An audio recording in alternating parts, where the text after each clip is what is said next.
Good afternoon, everybody. Welcome. How you doing? Let's see. Chef Hulkrobe, good to see you. Chef Ball, nice to see you. Elijah, I don't know if we've met, but hello. Sean Strother, hello. How you doing? Good, welcome. I'm going to give another minute here, and then we'll get off and running. Chef Hulkgrove, what's new? Just hanging with it, man. Just trying to keep up with it, and kind of a slight slow season, but uh, just keeping at it. How about you?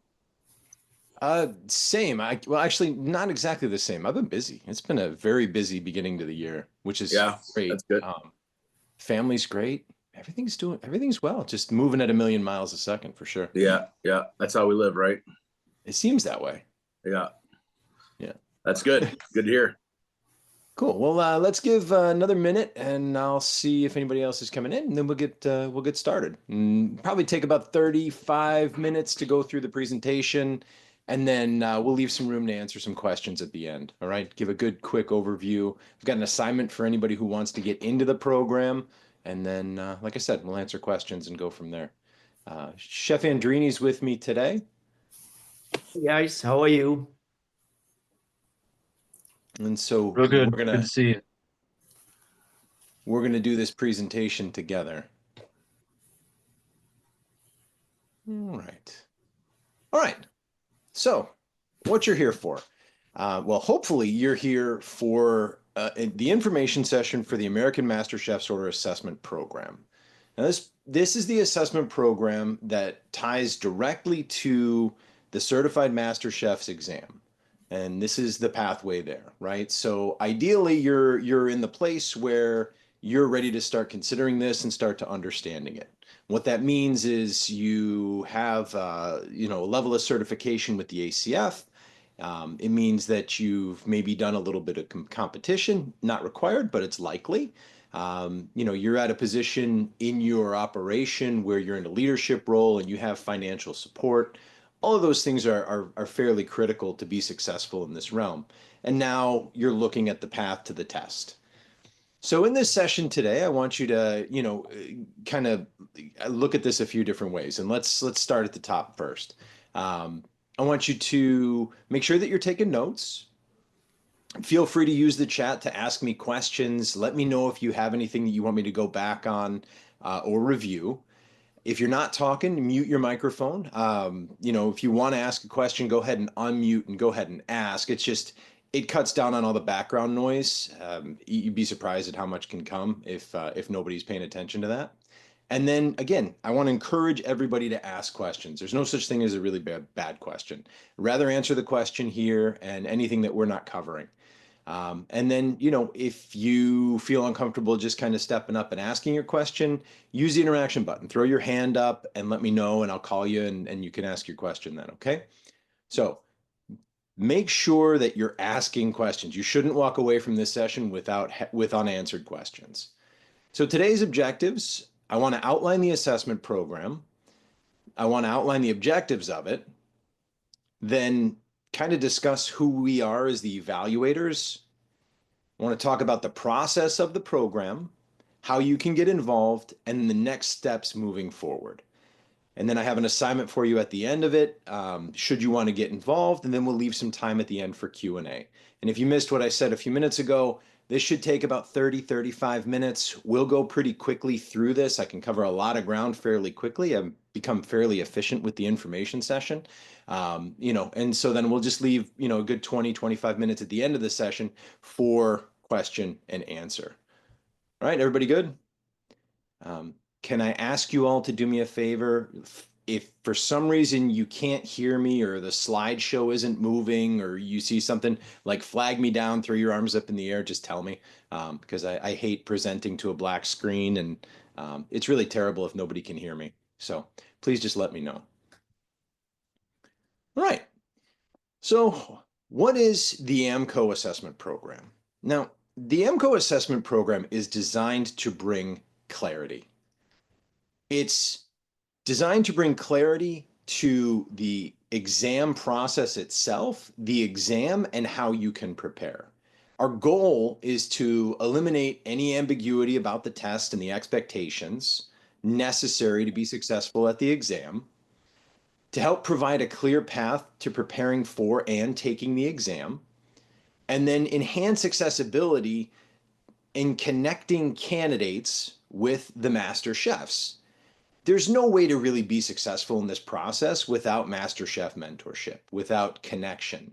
But that doesn't mean that you have to have worked for us. Of course, it helps, but it's not always the easiest to work for a master chef. And depending on where your career has taken you, it's not you can't just go and leave and go and work for a master chef. But we want to make sure that you have access to the information and to the feedback that's going to be necessary in the development of your process as you get ready to take the exam.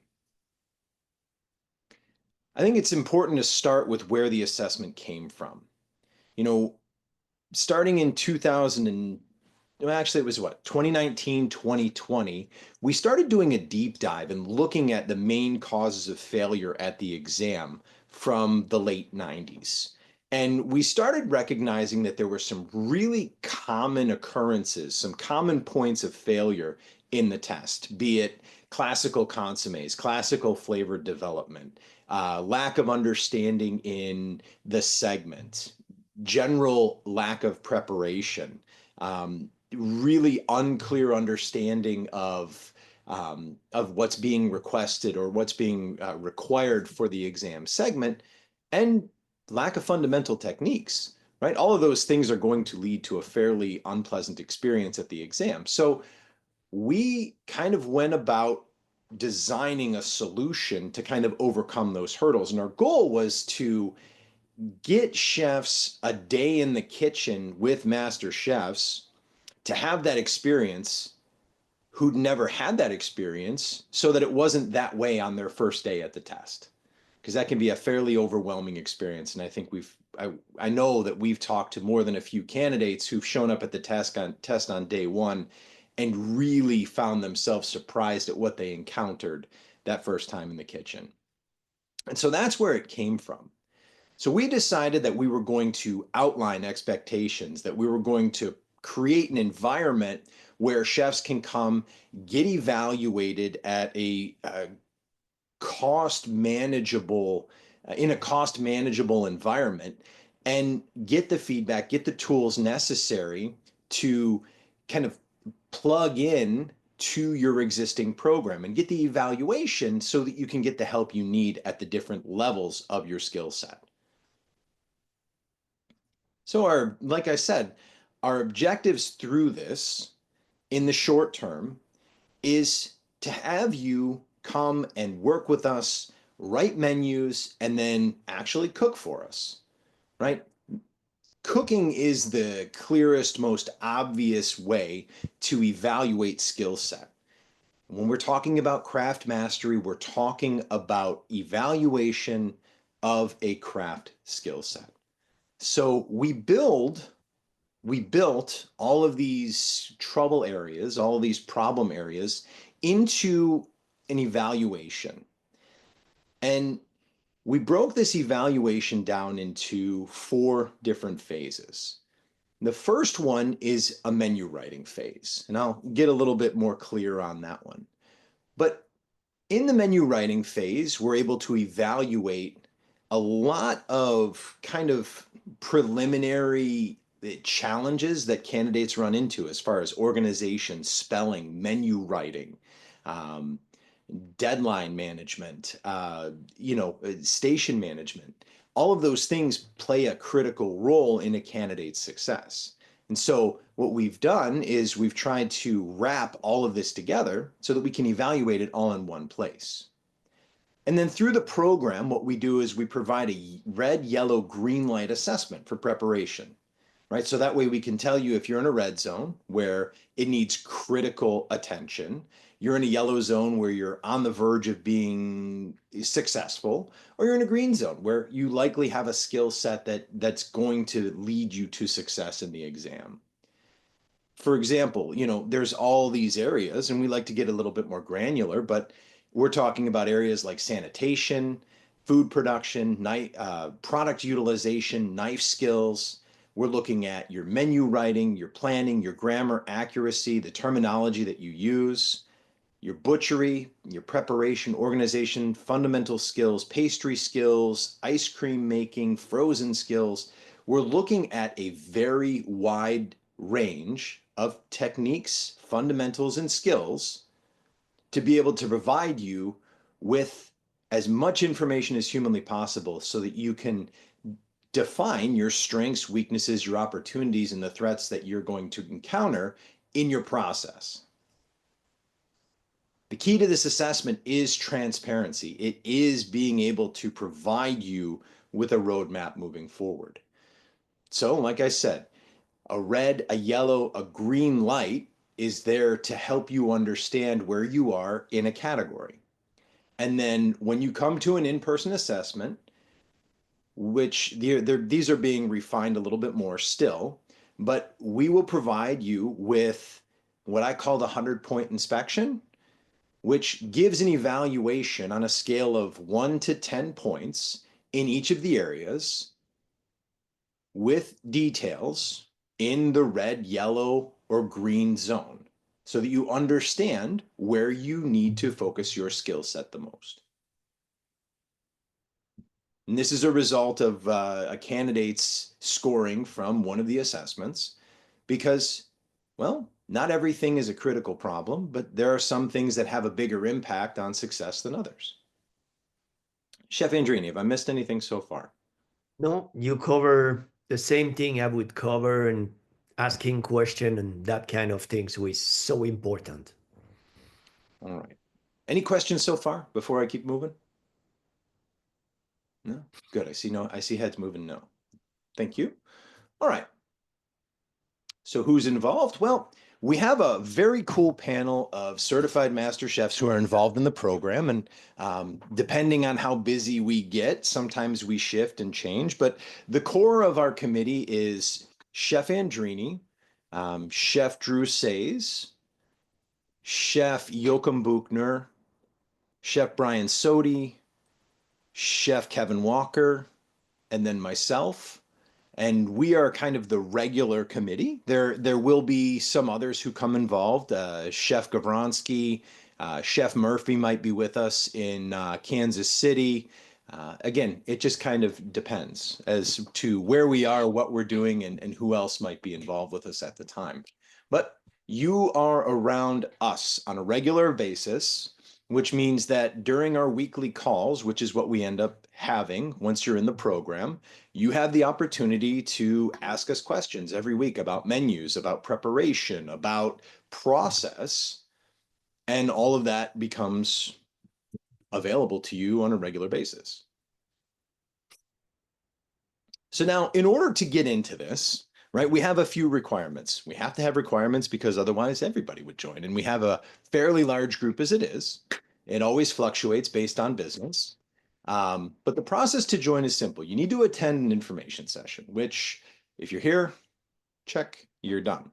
Now, you need to be certified as a CEC, a CEPC, a certified culinary administrator, or a certified culinary educator in order to participate.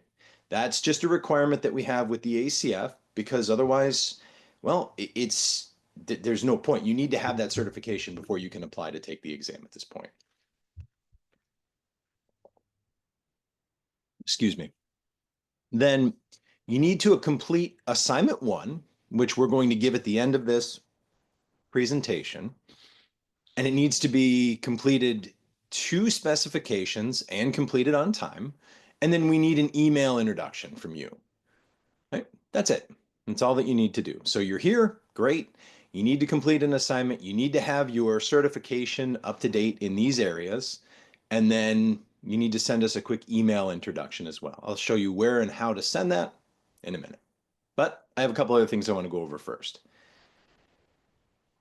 The process ahead, I mentioned that this process consists of 4 phases.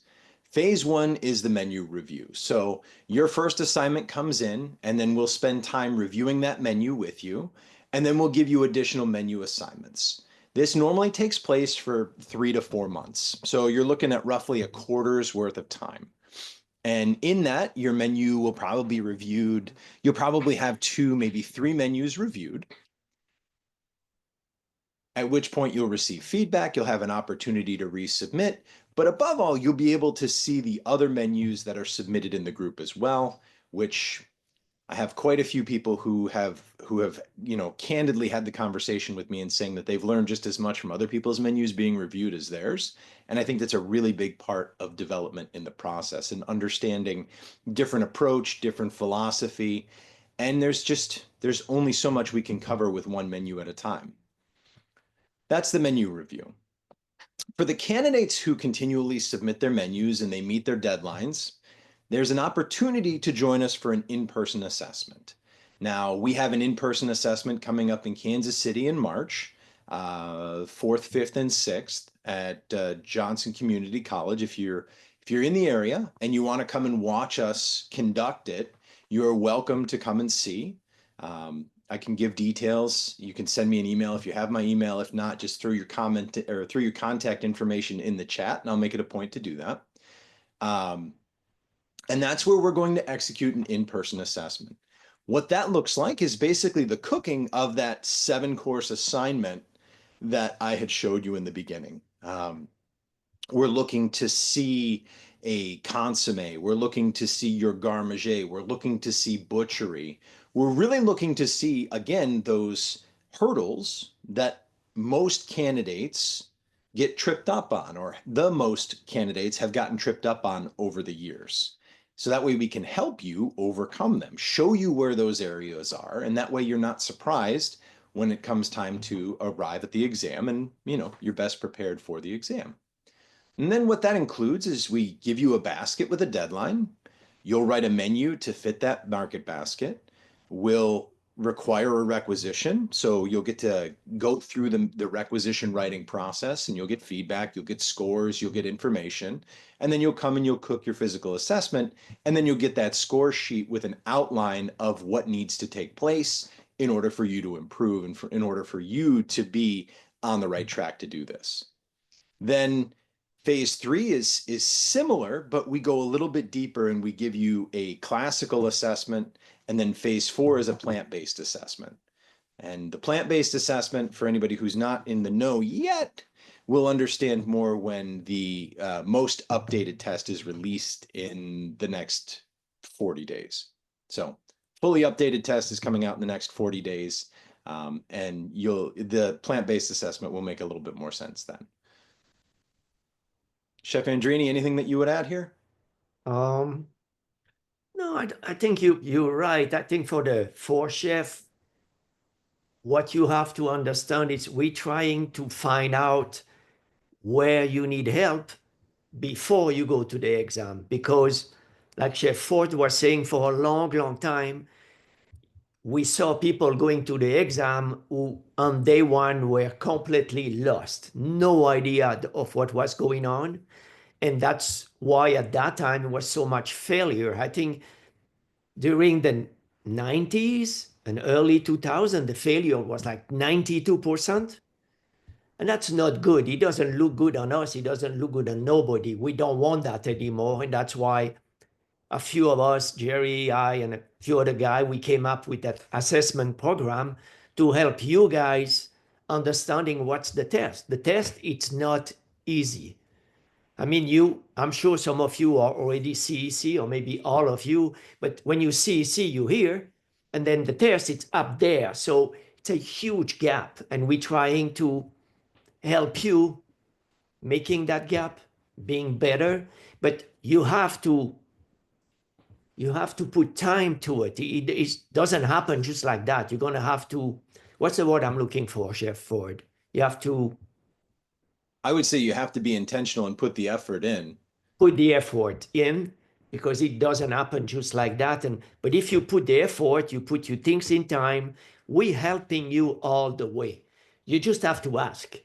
We cannot have 4 people standing there and never ask a question. You need to ask. You have question, and maybe you think of a question and the next guy thinks of the same question. They're just too afraid to ask. And I don't understand why. A question's a question. It's no stupid question. No, it's just a question. So you ask and then we move on. And I think that's a very important part of it, is asking question when the time comes. Okay, chef? Hope I'm making sense there for you. Made sense to me. Good. So a little bit more detail on phase one, right? The menu meetings are held weekly. We meet on Tuesdays at 2 p.m. Once you submit your assignment, we'll send meeting information and a Zoom link to allow you access to those meetings. You come into the weekly Zoom meeting, we discuss, we refine menus. Then the candidates that we're working with, they present and explain their menu in detail. We provide feedback, changes, suggestions, modifications. But what's most important is that active participation is required. We do have some people who participate in one and then may sit and watch in another. If you want your menu reviewed, you have to submit a menu. But we try not to have too many people who are just auditing because, well, otherwise, we're not giving enough time to the people who are putting in the work, who are, putting in the effort to go through this process.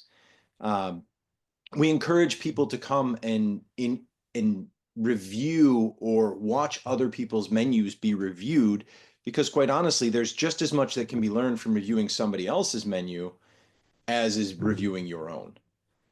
And then we're there to provide alternative feedback and alternative perspectives. There's 5 of us as master chefs that are there most all the time. There's always at least 3 master chefs on the call. And we often agree, but there are definitely times when we have different approaches or different takes. And part of the advantage that you have as a candidate is to be able to experience those different approaches and those different takes, to be able to incorporate that feedback into your own cooking style, because at the end of the day, it's very much so about your own cooking style. Now, our perspectives and our feedback doesn't guarantee your success at the exam, but it definitely is there to give you more of an outlook and a bigger picture of what's to come from the assessment and from the exam itself. Phase 2, the in-person, is hosted every 3 to 6 months. It's probably closer to every 6 months at a culinary school, which we say at culinary schools nationwide, we have, we're developing a list of favorites because they're really great host sites. They're really convenient locations for candidates. But we've hosted them at Schoolcraft. We're hosting at Johnson Community College. We've hosted at Monroe College in New Rochelle, New York. We've been up to Baker College in Port Huron, which was a really excellent location. And so we're open to seeing other sites and looking, but we also want to make sure that we have the right lab zones that are there for our candidates so that they have the right resources, the right equipment, and the right apprentices, because that also matters here too. Limited availability based on first come, first serve. Usually it's 10 candidates. Again, that's our limit. And sometimes that's met very, very quickly. The cost for these in-persons are $1,600 to $2,000 for the food facility and the evaluators. There is no cost in this program outside of these in-person assessments.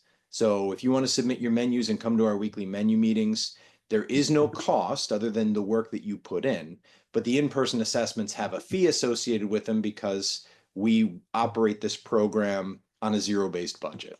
So the program pays for itself. We aren't taking any profit. We're not taking any money. It's just our travel and our lodging that's paid for. You will still need to take care of your own travel and lodging in addition to the cost of the live in-person assessment. And then when that happens, right, 10 days prior, we give baskets. Then our candidates have 24 hours to write a menu.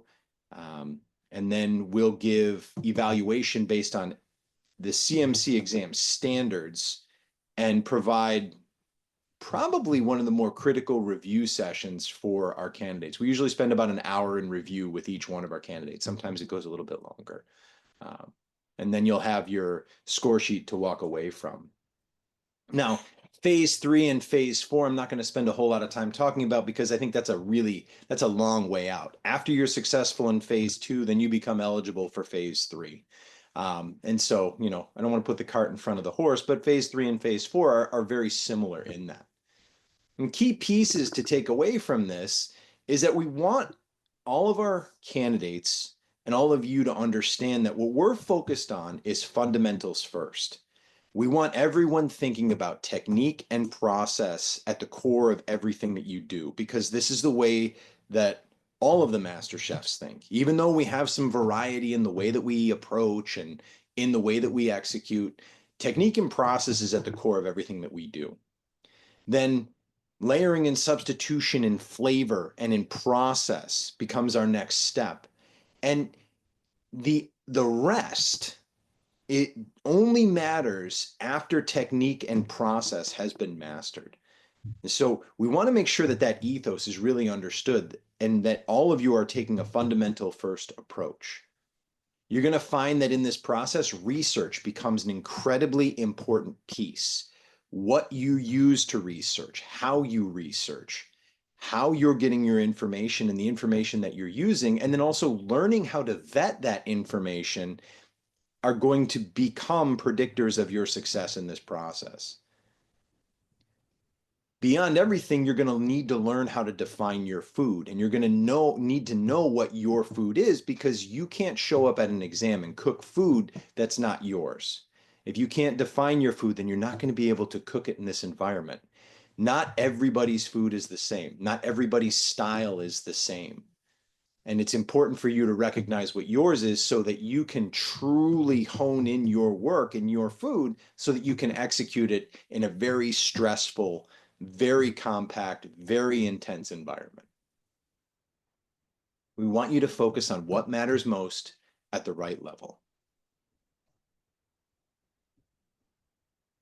Okay, so the assignment. I told you you'd have one. Your opportunity for joining us. Now, what I'm looking for is I'm looking for all of you, or whoever may be wanting to join the assessment program, to jot down this chart. And I'm going to put this up a couple different times. So I'm going to finish up this conversation, open up for Q&A, and then I'll leave this up on the board.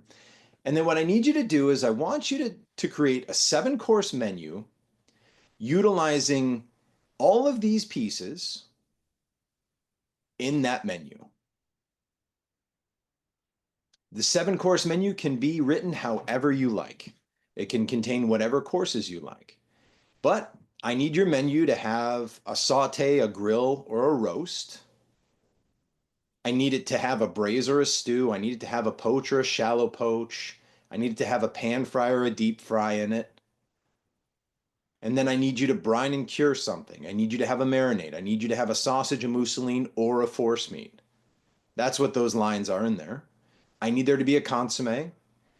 I need there to be a reduction sauce, an emulsion, a vinaigrette. Making sense? And then I need this menu submitted to Carol Ann at AmericanMasterChefsOrder.org by Monday, February 24th at 9 a.m. Eastern Standard Time. And I'm going to finish this slideshow, and then I'll leave this up so I can answer questions. But I'm just going to wrap this up really quickly, all right? Our first meeting will be Tuesday, March 18th. So once the menu's submitted, we need some time to review those menus. We may kick those menus back to you and either have some edits. We'll probably have some edits. Anything that's really way far out of what we need, we might ask you to try again or come back on another session. And when you're writing your menu, I need you to remember that the details really matter, right? So I'm going to need you to save your file specifically in this format: your name, the date, the assignment name, and the number, and the document name. So for example, Brad Ball, Q1 2025, application assignment, spring in Ohio, late winter in Ohio, whatever you want to call it. The document name is entirely up to you, but I need them written in that way because I have 50 people in the assessment program. And in order for me to keep track of all of your menus, few things upset me more than unlabeled menus. It actually, yeah, label your work. I guess that's the best way to say it. Label your work. So take care. Brad, you're a teacher. You know what I'm talking about. And I see you shaking your head. Of course you know. All right. So please jot that down. That's necessary. Everybody got it? Cool. Good. Moving forward. Spelling and proofreading. Menu needs to have less than 3 spelling and grammar errors. Each point of the assessment must be met, right? We're looking for thoroughness and completion of work. Understanding that nobody's perfect, but there's a lot of work that can go into making sure that you're checking your boxes, making sure that you have clean, precise work, that you're utilizing terminology correctly, using accents correctly. And then when you submit your work, I need 2 copies of your menu in one document. So one Word document, one copy in that Word document is kind of your working draft, right? It's got all of your basket items highlighted in yellow, all of the assessment components listed. And then the second copy in that draft is a final menu draft quality copy. All right, so you got a working draft so that we can read it, so that we can understand what's going on, and then your final copy, which is going to be your more polished version. But all of that in one document together.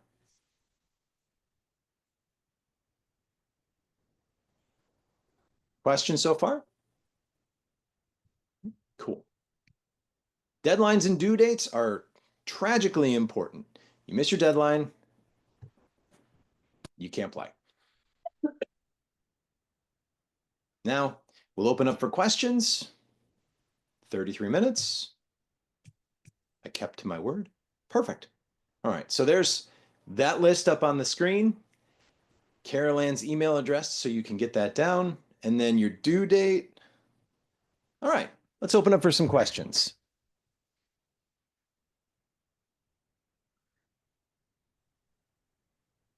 Chef. Oh, Chef Ball, go ahead. I realistically think I'm like 3 years out. I'd like to pass my CEPC first. Mhm. What would you suggest to someone like me that has that sort of wide time horizon on my mind? Well, I don't think 3 years is that far out. I think realistically, if you're thinking of taking the test, 3 to 5 years is a realistic place to realize that.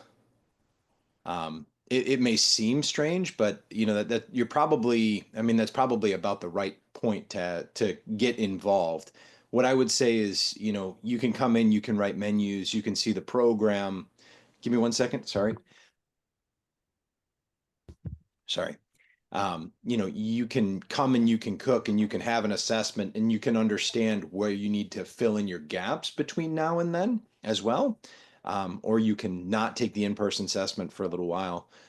But I think very realistically, we have people in the assessment program who would have thought that they were a year or 2 from the test and realize that they're closer to 4, maybe 5, based on their feedback. Okay. So I think it's a common misnomer with this exam is really underestimating the level of detail and the excellence required to be successful.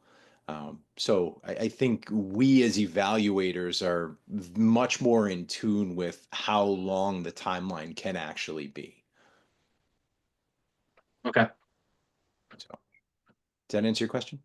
Yeah, chef. If I have a question. Yes, sir. Who am I talking to? Wook. How are you, sir? Good. How are you, Chef? I'm excellent, thank you. All right. Thanks for setting this up again. I wanted to have a quick question I know previously it said Q3 2024. You're not looking for specifically a Q, like in terms of Q3, Q4, anything like that. It's just the date. Yeah, just the date. Okay. Yeah, I think the example that I had given was, you know, from Q3 2024, but I think, You know, it could easily be February 9th, 2025. Perfect. Yeah. Thanks, Chef. Some way to track that. Okay. Thank you. Chef I have Andrini, go ahead. Sorry, Chef. Is for the menu, are repeat techniques allowed, or you would prefer nothing like that? For instance, I have a sauteed appetizer, but then somehow there's going to be a saute in like like the 6 course. Yeah, I think that's okay. I mean, Okay. I think it's almost impossible to have some duplication. My main concern is that all of these techniques work their way into the menu. Okay. So I would prioritize getting them all in before the duplication. I guess would Okay. be maybe the best way to say that, but I don't have any issues with duplication. Okay. Perfect. Chef, as we're designing the menu, what kind of time frame should we allocate as far as designing the dishes from like start to finish of producing this? Hi, Chef Reacher. How you doing, Chef? Good. So I'm putting this in context. I know that Right. I know you're much further along in preparation than I would say anybody else on this call. And I don't mean that as a shot against anybody. But I know that you've spent a lot of time and energy on this. What I would say is, you know, we want at this stage for you to put as much time and energy into it to get it right. I'm sorry. What I mean is, if we were to actually have to produce this menu for you for evaluation, like what would be? Because obviously I wouldn't brine overnight in that case. I'm just trying to get so I could have some context on the design. I see. Thank you. Yes, sir. I would say the assessment as we write it, you've got 6 hours one day and 3 hours the next. Okay. So I think that'd probably be a good way to plan that. Yes, sir. Thank you.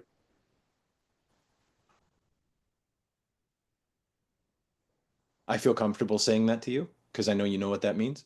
Yes, sir. Chef Ball. I see that one of the fundamentals executed is egg utilization. Mm-hmm. If when we make a consomme, does that count for egg utilization? No. Okay. Good question, but no.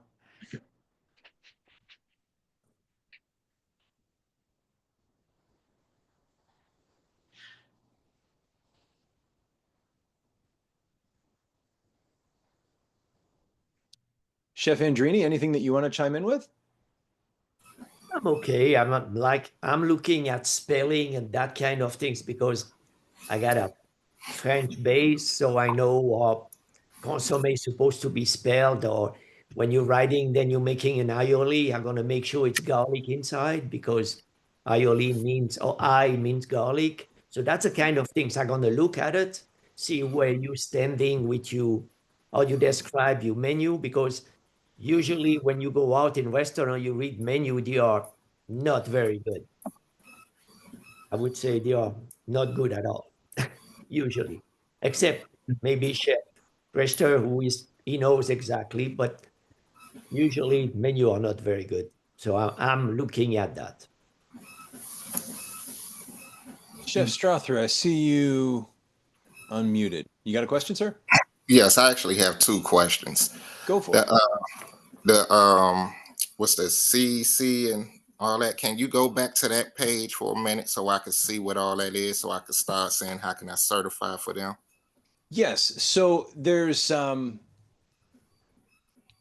trying to go the quickest route possible. So certified executive chef, that's a CEC. A certified executive pastry chef, CEPC. Certified culinary administrator or certified culinary educator. Those are all through the American Culinary Federation. Okay. And you don't have to have all of those. You need to have one of those. Okay. Okay. Now my next question is, hold on, you said certified executive chef. So that's actually a class for that? It's 'Cause it's a certification program. Okay. I'll take that because I didn't know anything. I own my own restaurant and I never knew anything about that. Awesome. Well, thanks for being here with us. Oh yeah, I'm anxious to try to become a master chef. That's my whole end goal of becoming a chef. So, and my next, Chef, are you already an ACF guy? Do you belong to ACF? no. Then you're gonna have to do that. That's maybe the first step, belong to that.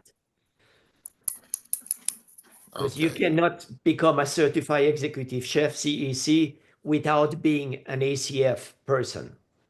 Okay. So what is ACF? American Culinary Federation. Okay. And how will you join that? Is that a class? Because I graduated from Le Cordon Bleu and Augustus Escoffier, so I'm trying to, and they never said anything about this. So I believe it's acfchefs.org. Yeah. I can put this in the chat for you. I'll give you the website. Throw it in the chat. I'm gonna throw it in the chat right now.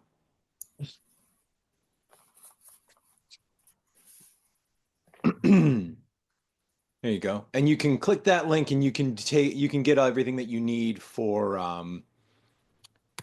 joining the ACF. Okay. Excuse me, I just clicked the link. Okay, and the next one was that one that you had, because I took a picture of it and I just looked at it, it was blurry. About keep going, I could tell you when to stop.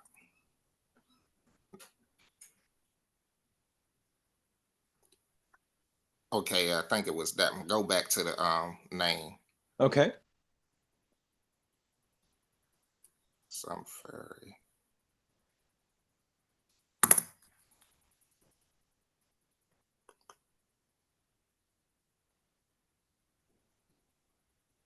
Okay. So Chef Ball, the initial assignment, no. The initial assignment is basically a listening examination, and based on the criteria that you have here, moving forward, though, the other assignments are written as clear, very detailed outlined projects. Okay. With very specific criteria, because there's very specific things that we want to make sure that we're evaluating. I took a picture of both of those slides, because I Okay. understand your penchant for documents that are labeled appropriately after I watched your YouTube video. And I just want to make sure when I'm putting all this together, I have all the information at hand. Yeah, that makes sense. I appreciate that. Mhm. Yeah, I mean, the first menu is designed to kind of let you have some freedom. That's why we're not actually giving you a basket. We wanna see how people utilize the techniques and the skills. How, I don't need to assign somebody a lamb loin. If you're more comfortable with a venison saddle, that's awesome. If you're not, that's fine. It could be lamb. It could be something from beef. It could be a pork loin. You know what I mean? Like what I would want to leave, that freedom to incorporate and use the ingredients that you're familiar with, which kind of helps us see the way that you cook as well. Um, well, this is my first question is I noticed if I make a proper mousseline, does that count for my emulsion criteria? It's kind of similar to my last question. The emulsion criteria would be sauce based. Okay. Like a nice beurre blanc or what have you. Mayonnaise. Great. Cool. And can you show the slide again where we kind of outline the classical menu or the menu that this is referring to? Oh no, that is not this assignment. Okay, this is You have run of the mill. The only thing I need for okay. this is a 7-course menu with all of this. Great. Thank you. Yeah, And you the want other one outlines what the assignment looks like in the assessment program once we start getting into it, and that'll be the one that you get a document for. okay. So you have the freedom to, write your courses how it makes sense to you. Great. Chef Ford, I have a quick question. Go ahead, Chef. Say we did make a mayonnaise, let's just say, would it count as an emulsion and egg utilization, or two separate? No, I think that would actually count as both. Okay. Hi, Chef Ball. Hey, good to see you, Chef. Good to see you too. Mhm. Thank you, Chef. Of course. Thank you. Any other questions out there? Is this slide deck available to us offline? No. If I want to go back and look through this presentation later, I could send you the replay. that'd be great. Thank you. You're welcome. I got one more question, Chef. Go ahead, Chef. It's called to this price. One thing I commend you guys of doing it as a nonprofit base, because I coach basketball and my organization is nonprofit. I don't charge the kids. So I understand what y'all cost is because I does the same thing. But for this, I'm gonna say 2,000 because I'd rather do 2,000. Would this be each time I come see you in person, or it's a one-time fee? That's each time, each Okay. each in-person cooking session. Okay. And how many in-person cooking sessions we have in this course? Well, so that also varies. At least there's definitely one. Based on your performance from there, it could be as many as you feel is necessary. Okay. We require success in one. Okay. Thank you, Chef. You're welcome.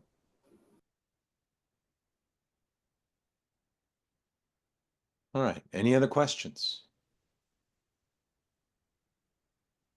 I'm not going to keep anybody longer than I have to, so. Questions? Going once? Going twice? Well, I want to thank you all for your time. Thank you for coming and paying attention. Thank you for, listening to me chat for 40 minutes straight. And, thank you for your interest in the American Master Chef's Order. Please submit your menus on time. Chef Strother, if you have questions, feel free to email Carol Ann and I'll respond back to you. I know, there's definitely a few things for you to get in line before joining the assessment program, right? The CEC might take a little bit of time. It's just possible that it will. But there's a pretty good program in place with the ACF to get your executive chef certification. And that is really a good step. Without that, this test is almost, I don't want to say almost impossible, but it's definitely more difficult, right? So, we're going to be here for a while. Don't worry about us disappearing. So if you need to go take care of that stuff, we're going to be here, and just keep an eye out for us, okay? So, but can I still follow the program criteria while I'm still doing that? I need you to have that done first. Okay. No So, problem. yeah, so just once you get that done, then you ASAP. can definitely join in. Yeah. Okay. And let me see if I have her.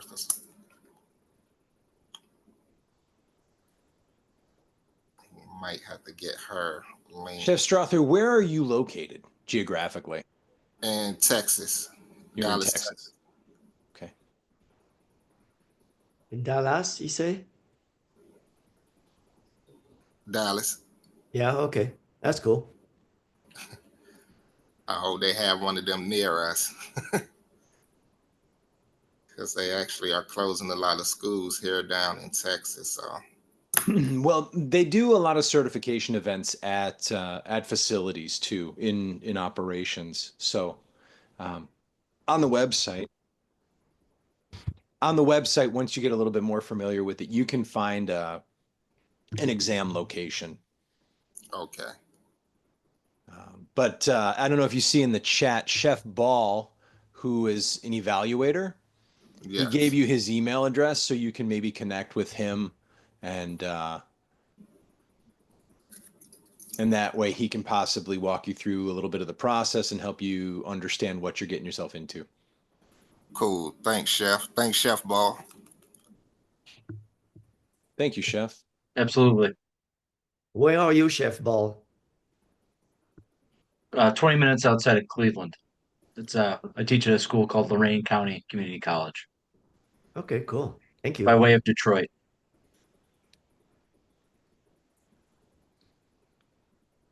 Awesome. I'll send you an email as soon as possible. Sounds good. Awesome. Well, thank you, everybody. I wish everybody a great February. I look forward to seeing your menus. And thank you for being here. Thank you. Jeff. Thanks, Thank Jeff. you. Have a good weekend. Enjoy you too. Super Bowl. Absolutely. Absolutely not. Thank you, Chef Andrini. Yeah, anytime, Chef. See you later. See you. Bye-bye.